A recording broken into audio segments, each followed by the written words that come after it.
Hello दोस्तों, मेरा नाम है सिद्धार्थ सिन्हा और ये जो वीडियो आपका जेबी का हम लोग principles and practice of banking पढ़ रहे हैं, यूनिट नंबर 3 रिटेल बैंकिंग। उसमें अभी हम लोग पार्ट 1 वीडियो पढ़ रहे हैं। इससे कई पार्ट में वीडियोस बनाया हुआ है और जो लोग प्रॉपर जेबी का कोर्स करना चाहते हैं, यहाँ मेरा फोन नंबर भी दिया हुआ है और डिस्क्रिप्शन बॉक्स में भी डिटेल्स मैंने डाल दिए।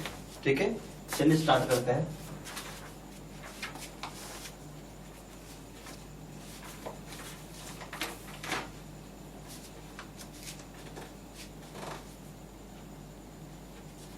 ठीक है, अब आइए रिटेल बैंक में, रिटेल बैंकिंग में आइए। आप रिटेल बैंकिंग से क्या समझते हैं? रिटेल बैंकिंग हम लोग ये बोल सकते हैं कि जो नॉर्मली आप जो ब्रांचेस देख रहे हैं, जो भी आप ब्रांचेस देखते हैं, ठीक है, बैंक में जो भी ब्रांचेस आप देख रहे हैं रिटेल बैंकिंग, उसमें क्या होता है? बेसिकली पब्लिक लोग के साथ डील करते हैं। पब्लिक कौन होती है? छोटे मोटे इंडिविजुअल, हमारे और आपके जैसे लोग हैं, छोटे मोटी फर्म, माइक्रो इंटरप्राइजेस, उस तरह के लोगों को डील करते हैं। हमेशा ये बात याद रखिएगा। तो अगर हम लोग यहाँ पूछें कि कौन कौन से लोगों से आप डीलिंग करते हैं, तो ट्रस्ट, कंपनी, प्रोप्राइटरशिप, पार्टनरशिप, इस तरह का चीज के साथ आप डील करते हैं। हम लोग यहाँ बोल सकते हैं deals with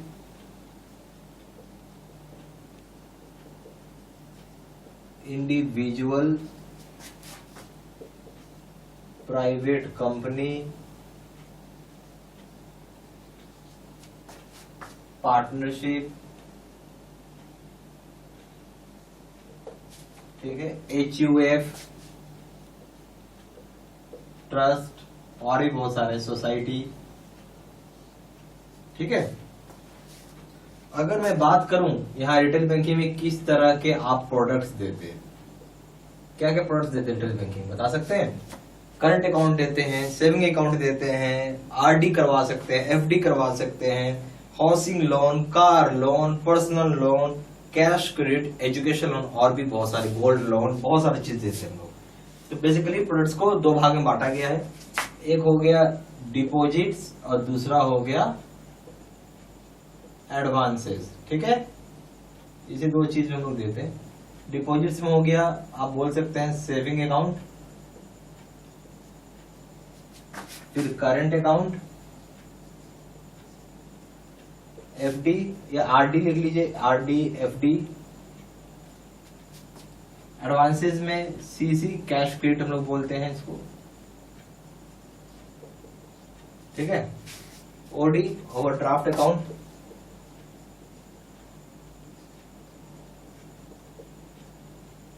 PL, personal loan,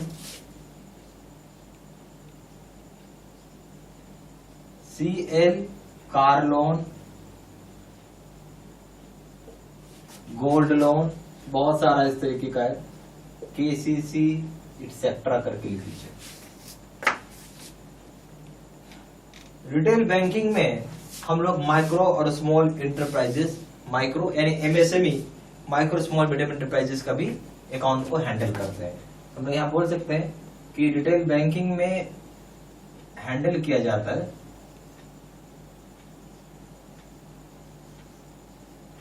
MSME के अकाउंट्स को। क्या करता है? MSME को, इसको क्या बोलते हैं? Micro small medium enterprises. अच्छा, इसी की तरह हम लोग अगर एग्रीकल्चर लोन बोले तो इसमें एग्रीकल्चर लोन भी मिलेगा आपको। तो क्या क्या किस किस तरह का एग्रीकल्चर लोन मिलता है रिटेल बैंकिंग में? तो यहाँ आप KCC देते हैं, एग्री एलाइड लोन भी देते हैं, जैसे मधुमक्खी पालन, जैसे मछली पालन, बत्तख पालन, आपका मुर्गा पालन, बकरा पालन, बहुत सारे तरह चीज के लिए लोन मिलता है। KCC का फुल फॉर्म क्या है? किसान क्रेडिट कार्ड, बहुत इंपॉर्टेंट है ये। फिर हो जाएगा एग्री एलाइड लोन आपको मिल जाएगा। और रिटेल बैंकिंग में इसके अलावा भी दूसरे तरह के प्रोडक्ट्स आपको मिलते हैं। प्रोडक्ट्स से सर्विसेज जैसे safe deposit lockers, depository services, bank का इंश्योरेंस प्रोडक्ट, जैसे लाइफ इंश्योरेंस की पॉलिसी आप ले सकते हैं। क्या बोल सकते हैं, अदर प्रोडक्ट या सर्विसेज। इसका पॉइंट बना लीजिए, जैसे ये ए पॉइंट हो गया, ये बी पॉइंट हो गया, ये सी पॉइंट हो गया, ये डी पॉइंट हो गया। Other banking other product services में क्या मिलेगा, सेफ डिपॉजिट लॉकर्स और depository services,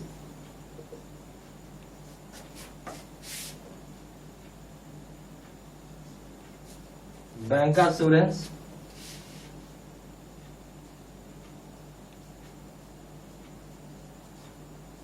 bank assurance products आपको मिल जाएगा। इतने सारी चीजें आपको इसमें मिलती है, ठीक है। और एक चीज और याद रखिएगा कि ये सारा आपका रिटेल बैंकिंग है, जिसको हम लोग, आप जो सामने अपने आपके सामने जो हर शहर में आप ब्रांच देखते हैं जहाँ पब्लिक डीलिंग होती है, बेसिकली उस तरह की बैंकिंग को रिटेल बैंकिंग बोलते हैं।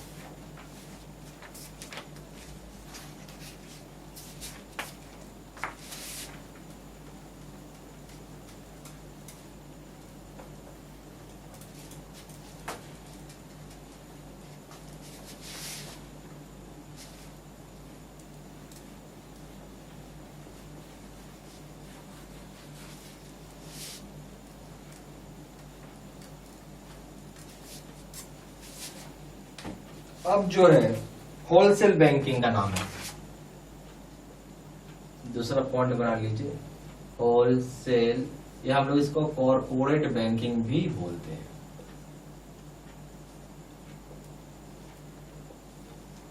ये बेसिकली बहुत बड़ी क्लाइंट्स के लिए होता है, यानी जैसे मल्टीनेशनल कंपनी हो गया, public sector bank, public sector organisation हो गया, ठीक है, पीएसयू हो गया, जो लार्ज इंडस्ट्रियल और बिजनेस एंटिटी होती है उसके साथ डील करती है, लार्ज इंडस्ट्रियल बिजनेस एंटिटीज, जैसे कि बहुत बड़े कॉर्पोरेट हो गया, एमएनसी हो गया, पीएसयू हो गया। अब मान लीजिए किसी को 10,000 करोड़ रुपए चाहिए, कितने चाहिए, 10,000 करोड़ रुपए अगर इसको निकालने हैं तो रिटेल बैंकिंग में थोड़ी होता है। रिटेल बैंकिंग मान स्केल 4 का ब्रांच है 250 करोड़, स्केल 5 का ब्रांच है 1,500 करोड़। भाई 10,000 करोड़ इसको निकालने हैं तो इसके लिए अलग टाइप का बैंक चाहिए। इस तरह का बैंक को नॉर्मली डीजीएम हेड करता है, ठीक है। चलिए इसको लिख लेते हैं हम लोग। तो क्या हो गया, deals with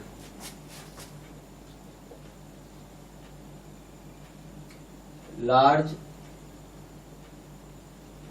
industrial and business entities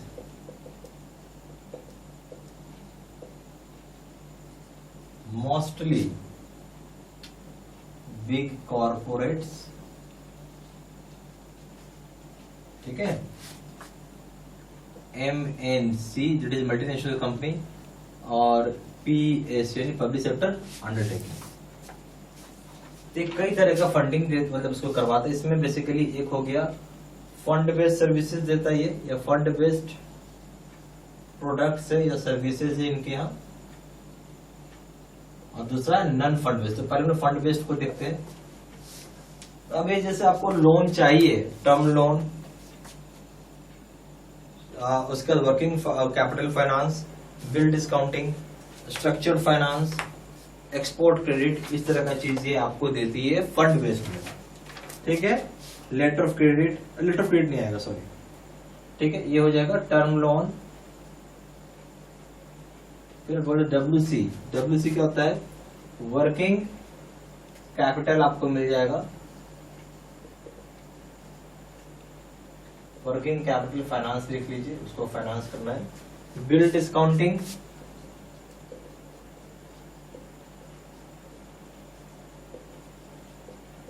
structured finance,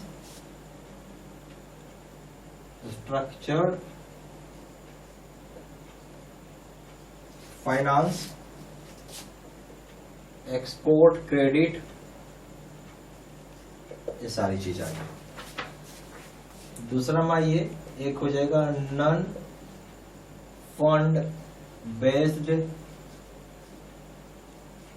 products या फिर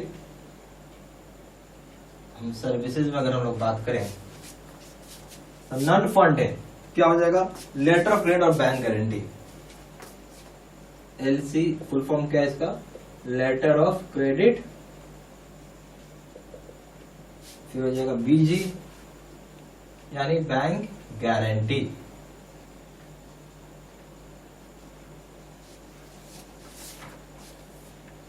उसके अलावा बहुत सारा वैल्यू एडेड सर्विसेज दिया जाता है। क्या दिया जाता है, value added services.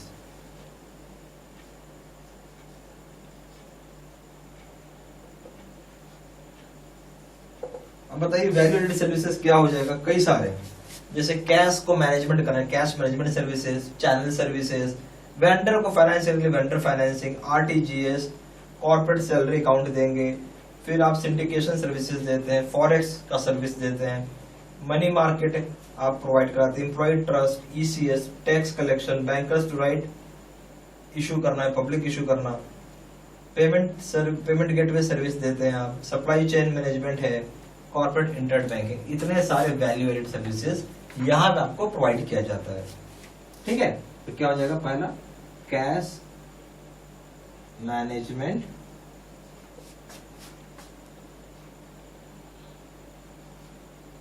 Services, channel services, vendor financing, RTGS, corporate salary account, फिर हो जाएगा syndication,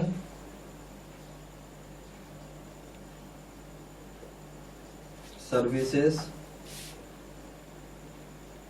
forex, money market,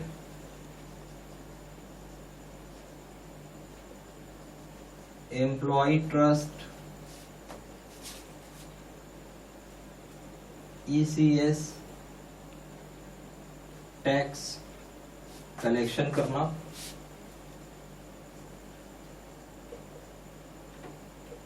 bankers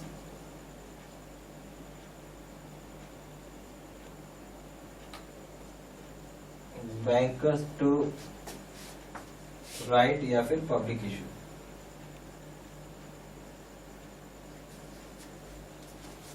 issue, फिर आप बोल सकते हैं पेमेंट गेटवे सर्विस है, सप्लाई चेन मैनेजमेंट,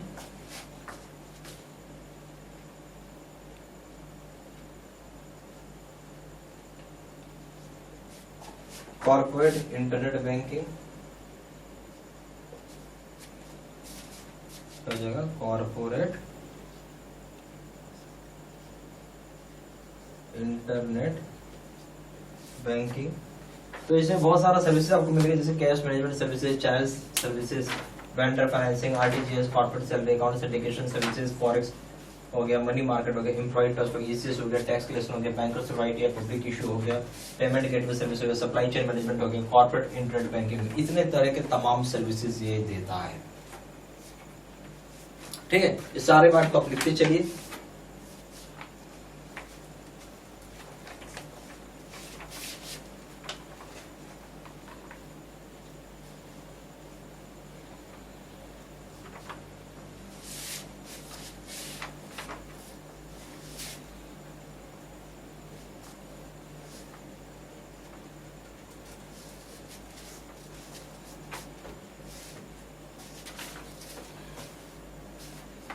अब हम लोग बात कर रहे हैं इंटरनेशनल बैंकिंग की।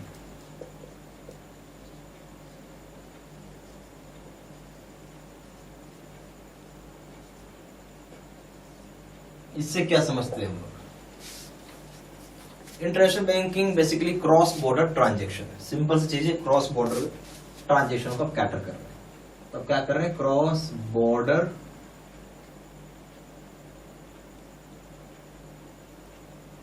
बॉर्डर ट्रांजेक्शन को या हम इसको ऐसा नहीं बोल सकते हैं, foreign transaction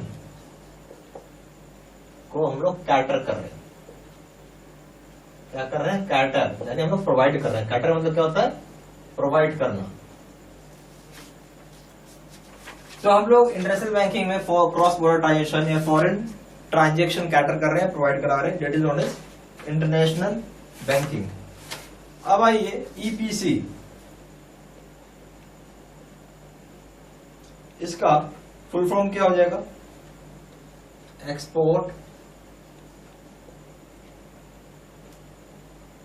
export packing credit नाम होता है इसका।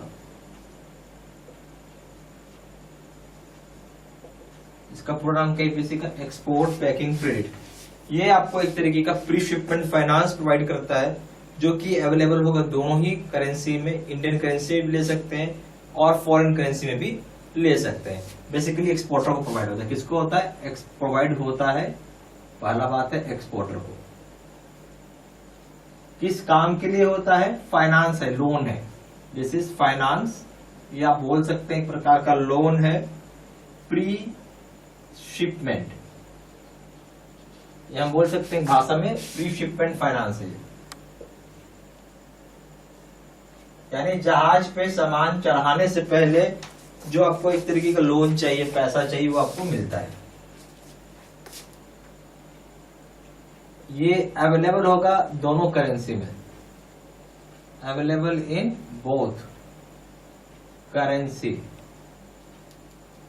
यानी हम बोल सकते हैं बोथ करेंसी का मतलब है इंडियन रुपीज INR, ठीक है, और फॉरेन करेंसी में INR का मतलब क्या हो गया? इंडियन करेंसी में अवेलेबल है, जिसमें चाहिए आप उसमें ले सकते हैं, ठीक है। तो ये सारी चीजें हो गई, इसको आप ध्यान से लिखते चलिएगा, ठीक है। बहुत जरूरी, इसको कॉपी में नोट्स बनाइए, तब ज्यादा समझ में आएगा आपको क्या बोला जा रहा है, क्या समझाया जा रहा है। यहाँ पे हमारे पास JIB के दो तरह के कोर्सेज हैं। एक PPT यानी कंप्यूटर स्क्रीन रिकॉर्ड होता है, जो कंप्यूटर स्क्रीन होती है उसको रिकॉर्ड करके आपको वीडियो बना के दिया जाता है। और दूसरा होता है face to face video course. जो अभी अपने वीडियो देखा है उसका नाम है face to face video course. ये सबसे बेस्ट कोर्स है, और ये अगर आप ये कोर्स करते हो तो मान के चलिए कि आप फर्स्ट टाइम में ही पास करेंगे। सिंपल बोलूँगा, फर्स्ट टाइम में आप पास कर जाएंगे। हर आदमी को एक ही चीज़ चाहिए कि भाई फर्स्ट टाइम में ही पास करे, बार बार एग्जाम कोई देने का इच्छा नहीं रखता है, ठीक है। तो ये सबसे बेस्ट कोर्स मैंने आपको पहले बोला। मैं यही बोलूँगा यही कोर्स आप करें, सबसे रिकमेंड करूँगा ये कोर्स करने के लिए। सबसे ज़्यादा सेलिंग, पावरफुल और बेस्ट कोर्स तो खैर है, क्योंकि अगर पास करें फर्स्ट टाइम तो इससे बढ़िया क्या होगा। दोनों कोर्स में कंपेयर करें, दोनों जगह वीडियो लेक्चर कोर्स है, दोनों जगह केस स्टडी की वीडियो है। यहाँ पे 6000 से क्वेश्चन बैंक है, 13500 क्वेश्चन बैंक है। यहाँ पे 30 मॉक टेस्ट है और दोनों जगह रिविजन नोट्स है। वैलिडिटी की बात करें, वैलिडिटी जो है लाइफ लॉन्ग है, जब तक पेपर क्लियर नहीं होगा तब तक कोर्स कर सकते हैं। पेपर 1 प्रिंसिपल्स करेंगे दाम है 600 रुपये, यहाँ 1200 रुपये। पेपर 2 करेंगे इसका दाम 800 रुपये, यहाँ पे 1500 रुपये। पेपर 3 करेंगे इसका दाम है लीगल, इसका दाम है 600 रुपये, इसका दाम है 1200 रुपये। और कॉम्बो पे करेंगे यानी तीनों पेपर एक साथ मिला के करेंगे, इसका दाम है 1500 रुपये, और यहाँ पे दाम है 3000 रुपये। ज़्यादा जानकारी के लिए फ़ोन कर सकते हैं। फ़ोन नंबर हो जाएगा 4 × 9685127। दूसरा नंबर है 7827546946। वेबसाइट में जाकर डायरेक्टली ऑनलाइन ऑर्डर प्लेस कर सकते हैं। वेबसाइट हो जाएगा www.jibstudymaterial.com। ईमेल आईडी हो जाएगा seatsena3@gmail.com। ये सारी इन्फॉर्मेशन मैंने इसी वीडियो के डिस्क्रिप्शन बॉक्स में भी डाल दी है, ठीक है। Thank you very much.